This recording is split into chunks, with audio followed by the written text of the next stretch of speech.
ಹೊಸ ವರ್ಷಕ್ಕೆ ಸಾಗರಕಟ್ಟೆಗೆ ಹೋಗಿ ಒಳ್ಳೆ ಮೀನು ತಿನ್ಕೊಂಬರೋಣ ಅಂತ ಪ್ಲ್ಯಾನ್ ಮಾಡಿದ್ವಿ.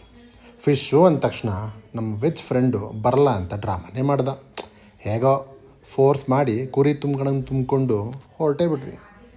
ಪಪ್ಸು ಚಿಪ್ಸು ಅಂತ ಹೇಳ್ತೀನಿ. ನನ್ನ ಫ್ರೆಂಡು ನ್ಯೂ ಇಯರ್ ರೆಸೊಲ್ಯೂಷನ್ ಅಂತ ಫ್ರೂಟ್ಸೇ ಬೇಕು ಅಂದ. CFTI ಬ್ಯಾಕ್ ಗೇಟಲ್ಲಿ ಕಟ್ ಫುಡ್ ತಗೊಂಡು ಅಲ್ಲಿಂದ ಹೊರಟ್ವಿ. ಹೋಗ್ತಾ DRC ಜಂಕ್ಷನ್ನು, ಹಿನ್ಕಲ್ ಡೌನ್ಸು ಮತ್ತು ಬೆಳ್ವಾಡಿಲಿ 3 ಹೊಸ ಸಿಗ್ನಲ್ ನೋಡಿ ಬೇಜಾರು ಕೂಡ ಆಯಿತು. ಮೈಸೂರು ಹಾಳಾಗ್ತಾ ಇದೆ ಅಂತ. ಸಾಗರಕಟ್ಟೆ ಎಲ್ಲಿದೆ ಅಂತ ಗೊತ್ತಿಲ್ಲದಿರೋರಿಗೆ ಇನ್ಫಾರ್ಮೇಷನ್ನು. ಸಾಗರಕಟ್ಟೆ ಇರೋದು ಇಲ್ವಾಲ್ದಿಂದ KR ನಗರ ವಯಾ ಗುಂಗ್ರಲ್ ಛತ್ರ ರೋಡಲ್ಲಿ.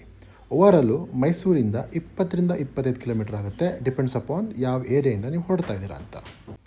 ಫಸ್ಟು ನಾವು ಲೋಕಲಿ ಪಾಪ್ಯುಲರ್ ಆಗಿರೋ ಅಜ್ಜಿ ಅಂಗಡಿ ಹತ್ರ ಹೋದ್ವಿ. ಅಲ್ಲಿ ಬಜ್ಜಿ ತುಂಬ ಚೆನ್ನಾಗಿರುತ್ತೆ. ಬಜ್ಜಿ ಎಲ್ಲ ತೊಗೊಂಡ್ವಿ. ಕೊಟ್ಟಿದ್ದು ಎಲ್ಲ ಬಜ್ಜಿ ಸೂಪರ್ ಆಗಿತ್ತು, ಸ್ಪೆಷಲಿ ಮಂಗಳೂರು ಬೋಂಡ. ಹಾಗೆ on the way Kushalnagar express ಕೂಡ ನೋಡಿದ್ವಿ.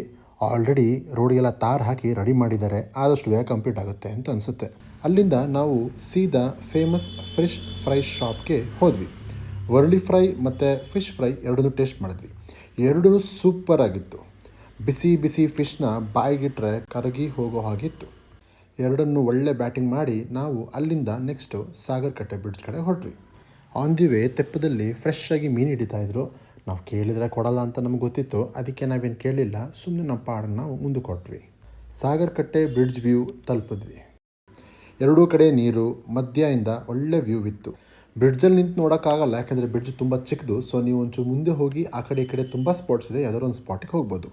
ನಾವು ಹಾಗೆ ರೈಲ್ವೆ ಬ್ರಿಡ್ಜ್ ಹತ್ತಿರ ಹೋಗಿ ಒಳ್ಳೆ ವ್ಯೂ ನೋಡಿಕೊಂಡು ಸ್ವಲ್ಪ ರೆಸ್ಟ್ ಮಾಡಿ ಆಮೇಲೆ ಅಲ್ಲಿಂದ ವಾಪಸ್ ಹೊರಟ್ವಿ.